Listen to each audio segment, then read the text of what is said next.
Hey everyone, it's Deb from Locked Up with History and the National Crime and Justice Museum at the Geelong Jail. Behind me you can see the Royal Hotel here in Drouin in Gippsland in Victoria. And it's here in the early hours of the May 12, 1900, a shot rang out that had fatal consequences for a family argument. Licensee at the hotel at that time was 40-year-old Frederick Cohen. He came from Sydney about 3 years prior to take up the lease on the Royal Hotel. He was a bookmaker by trade. He was missing an arm, which he'd lost in a gun accident a few years beforehand. He was married to Elizabeth O'Keefe, but the marriage was anything but a happy one. Something she complained frequently about to her 21-year-old brother, Patrick O'Keefe. The hotel had been owned by their parents prior to their deaths, but was left to Elizabeth and to Patrick and to another sister, who were the only surviving children of that particular family.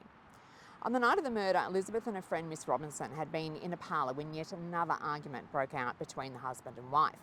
She called for her brother to intervene as Cohen was drunk as well as being abusive towards his wife. Patrick came to his sister's aid and went to the bar to get her a drink of water, but Frederick Cohen believed that he had followed him and another argument broke out. It was then that Patrick realised that Frederick had a gun and he took the gun back from Frederick so that he couldn't use it against anyone.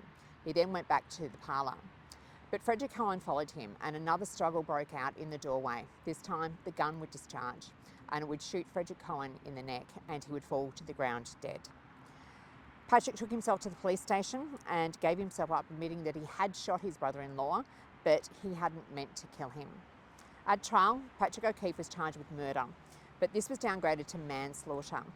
The jury, after a very short retirement, found him not guilty and he left the dock as a free man. Both brother and sister were very overcome with the verdict and with emotion, and which was a very popular one throughout the township of Drouin. That's just one of the stories from around Victoria.